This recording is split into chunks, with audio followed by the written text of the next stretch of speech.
Hey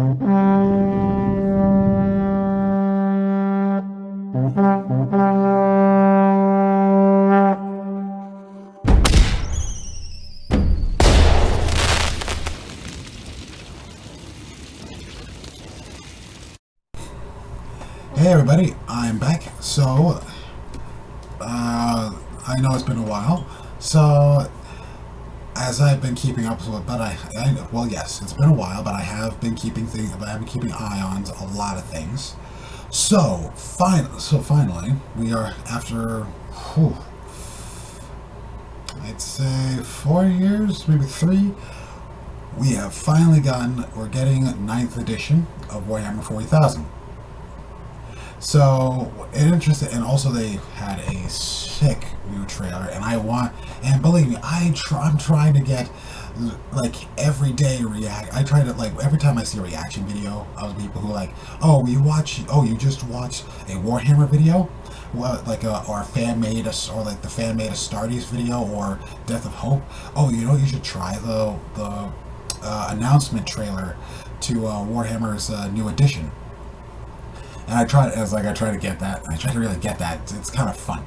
So, because it's like I want to get these YouTubers into 40K as much as you can. It's like, I don't know what 40K is. Oh, well, like I've never played this game, or it's like, but this universe looks cool.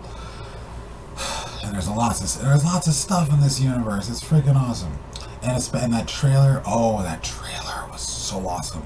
The sisters. I think what someone needs to do. I might do it. I just might do it. Is that you know that song? Everybody Wants to Rule the World, but it's the version that's done by Lorde, Lorde, and I want to kind of do that song to the trailer, kind of like work that song with the trailer, and that would be incredibly cool. But anyway, the new edition the new edition has a lot of new changes to it. The new edition has some interesting changes to it.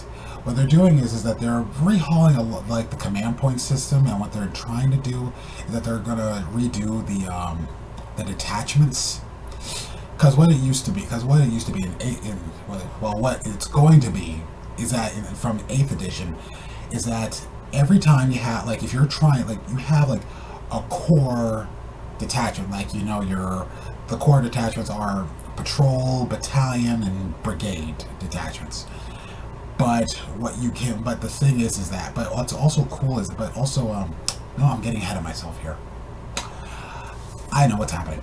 It's that basically they've created layers of gameplay.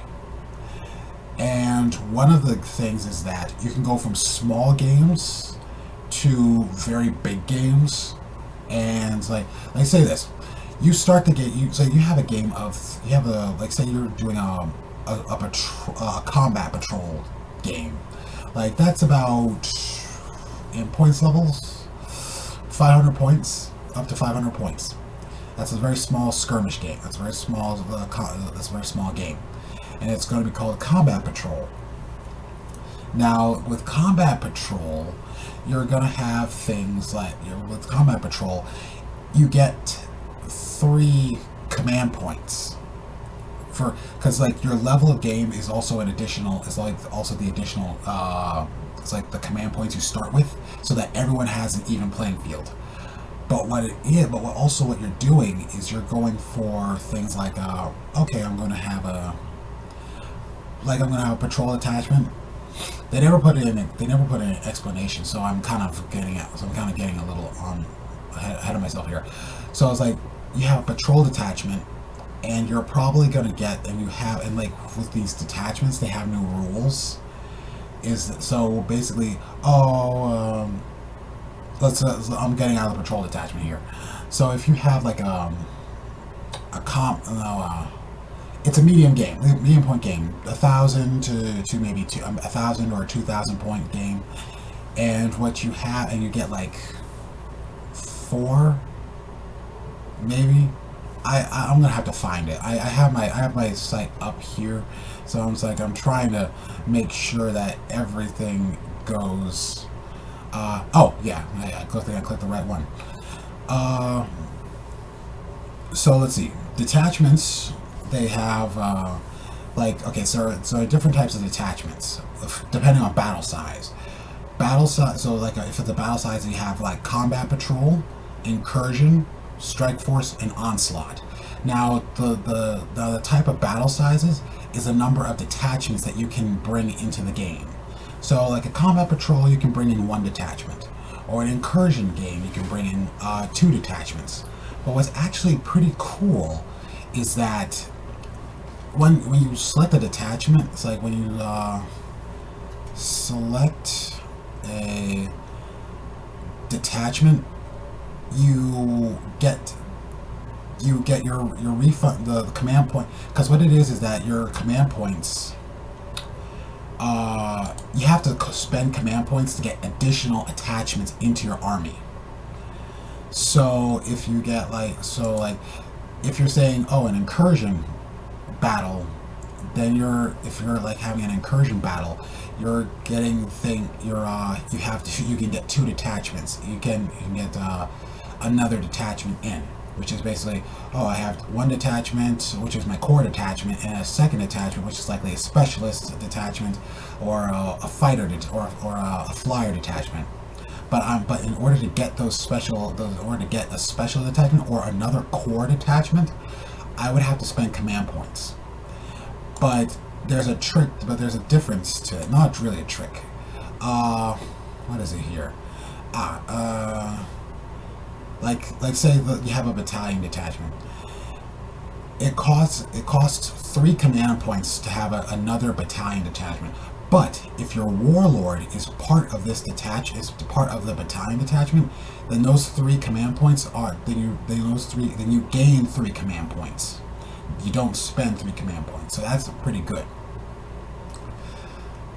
They've introduced a new phase, which is called the command. They've introduced a new phase, which is called the command phase, to the game. So after every, like if you're for every player turn, not every player turn. It's like, okay, it's your player turn, and you get what's called a Battle Forge command point bonus, which gives you 1 command point when your turn begins and the command phase starts. You're given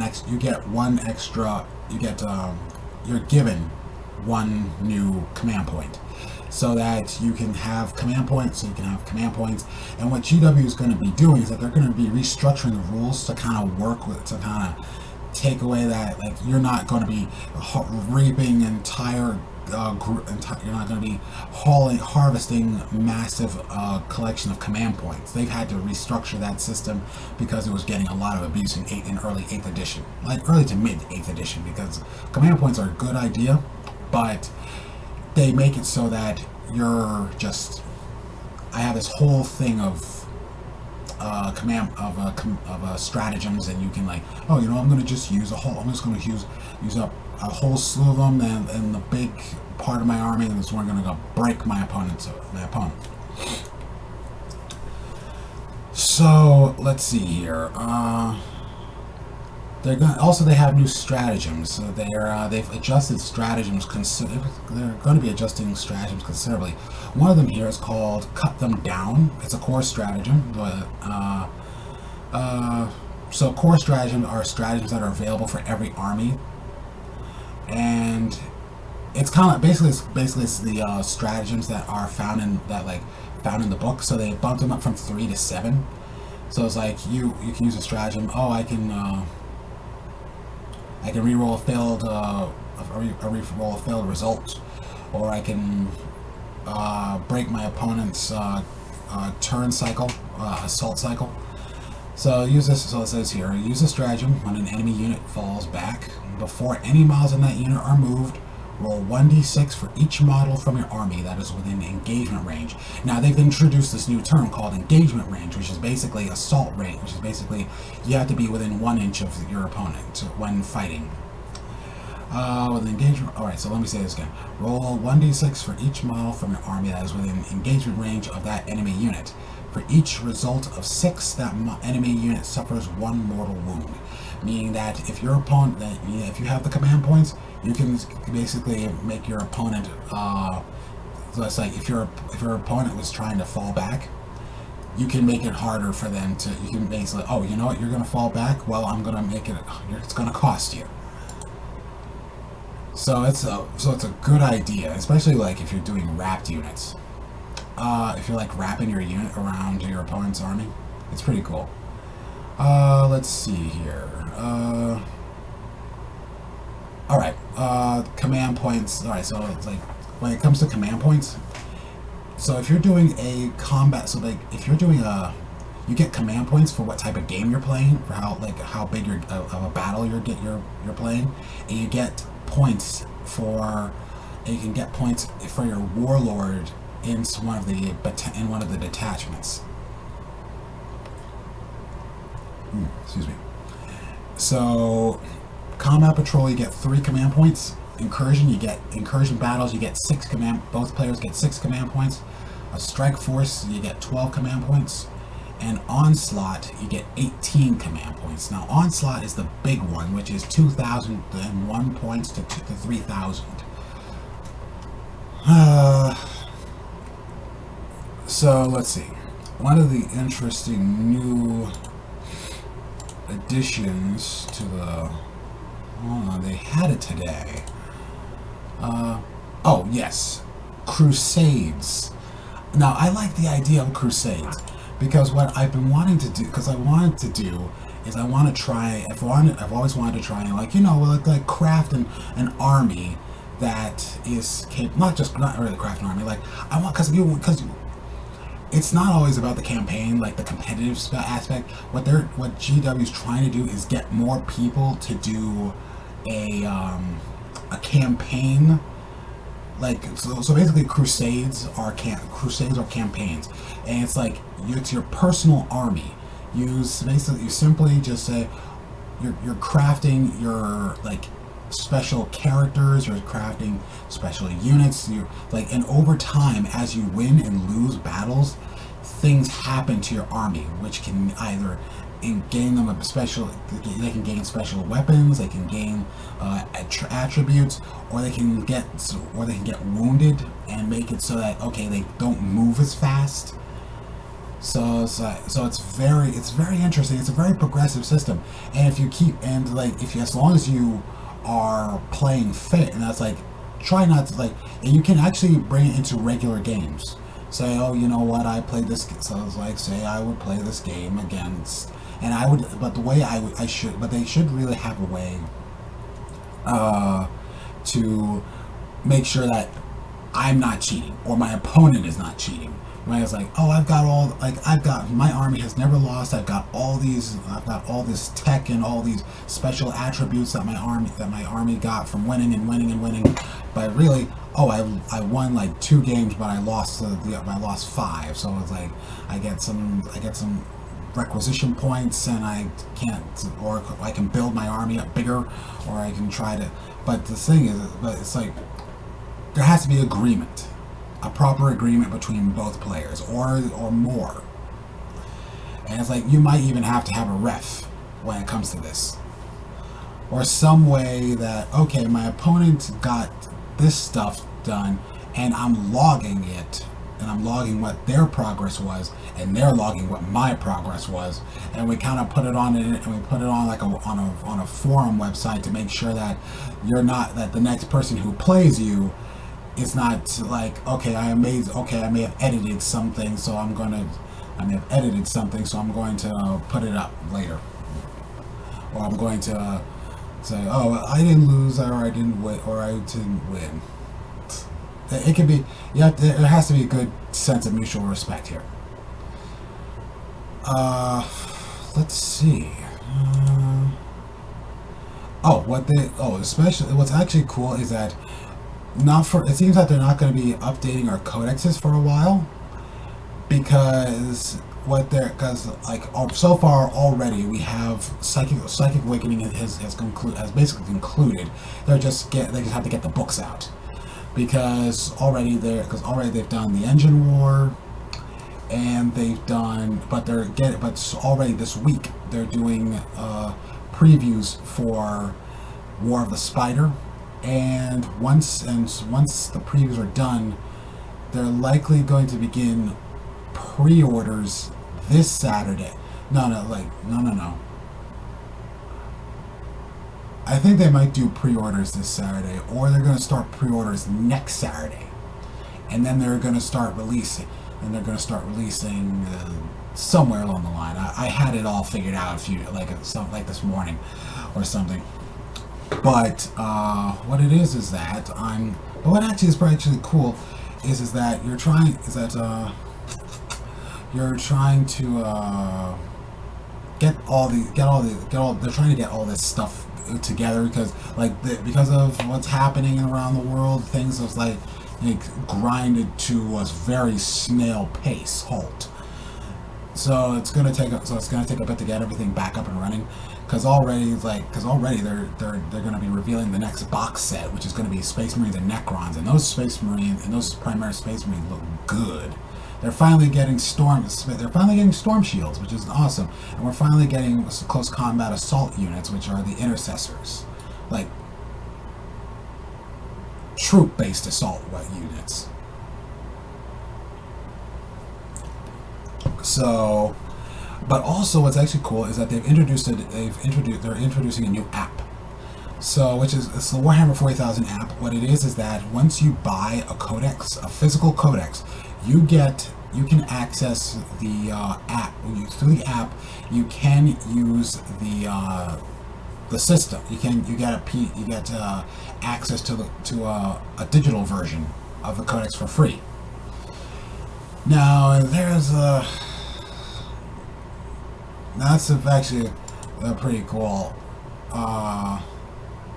thing. That's actually pretty cool. It's a good move on their part, because it's what Azir does, like the Azir app for Age of Sigmar. So it's like, okay, it's gonna be a list builder. So I'm not sure if it's gonna use power level or points, maybe both. So I just wonder how that's gonna work. Let's see here. And there's going to be another thing. They just had an article of it today. Tanks. Now, an interesting thing about tanks, they've made it so that tanks can fire in close combat. I thought they could, but I thought for some reason they could if they had things like, because there was a rule in the Space Marine Codex. No. In the Imperial Fists supplement, what it was is that your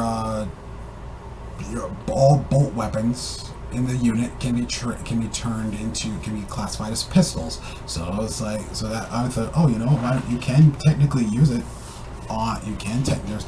There's very little limitation. You could basically use it on a Land Raider and have that shoot in close combat. But probably there's a rule against vehicles shooting in close combat, but for 8th edition. But there is a new rule that they've introduced that's going to be in 9th edition. It's called Big Guns Never Tire, which is very common in 40k. Let's see. Now I have to warn you. This one. It took me multiple times. I had to read this multiple times because it felt like it just was like it was like it's a rough read. Sorry, but it's a rough read, and it just feels like it feels jumbled if you read it too quickly. So I'm gonna read it. So I'm gonna try and break it up. Okay. So forgive me here. All right. Big Guns Never Tire. A vehicle or monster model can make attacks with ranged weapons even when its unit is within engagement range of enemy units. But it can only make such attacks against enemy units that it is within engagement range of. So, like saying that you can shoot in close combat. In such circumstances, vehicle and monster models can target an enemy unit even if other friendly units are within engagement range of the same enemy unit. So, pilot. So you basically, the vehicle can shoot in and still be there. Note that if a vehicle or monster unit has more than one ranged weapon, you can still choose to target units that are not within engagement range of the firing model's unit, but they will only be able to make the attacks with that weapon if all enemy units within engagement range of the firing model's weapon have been destroyed when you come to resolve those attacks. Now that kind of jumbled me up. A little bit. So the way I can translate this is that you can. I'll have to read that again. I really do. Note that if a vehicle or monster unit has more than one ranged weapon, you can still shoot. So if I have if I have two ranged weapons on my vehicle, then I can shoot outside of combat. Engagement range. You can choose to shoot. You can still choose to target units that are not within engagement range of the firing model's unit, but they will only be able to make the attacks with that weapon if all enemy units within engagement range of the firing model's unit have been destroyed when you come to resolve those attacks. So it sounds like they're saying that the unit that you're engaging with has to be destroyed. I might be saying that wrong. Please let me know in the comments if I got that wrong. It's a little mouthfully. In addition, when a vehicle or monster model shoots a heavy weapon, subtract 1 from its hit rolls when resolving that weapon's attack, while any enemy units are within engagement range of that model's unit. It just feels rough. I don't know. It might be me. But anyway, heavy flamers are basically good. Oh wait, I missed this part. Let's see. You can fire heavy weapons on the move. So it says here, when an infantry model shoots a heavy weapon, subtract 1 from the hit rolls when resolving that weapon's attack if the firing model's unit has moved for any reasons this turn. Ergo, it made a normal move to this turn. So basically, it means only infantry. Only infantry can now fire. Alright. So if an infantry model, so basically, vehicles no longer get -1 when firing heavy weapons. That's pretty good. Oh man, that would make things a lot better for a lot of situations. Wow, that's powerful. So basically, the only thing that can really take vehicles down is if you damage them enough. That take the vehicle's ballistic skill down if you damage them enough. So, wow. Oh, that's pretty cool, especially when you're dealing with, so basically, your bikers, Swiftclaw bikers, like with heavy, Swiftclaw attack bikes. If you have Swiftclaw attack bikes, sure, you're hitting on 4s, but you are hitting on, sure, you basically hit on 4s, but you're still hitting on 4s when you're moving. Oh man, that's pretty cool. Alright then. So, I've basically got a lot of time in here. So, I'll try and get back to you with another video sometime later.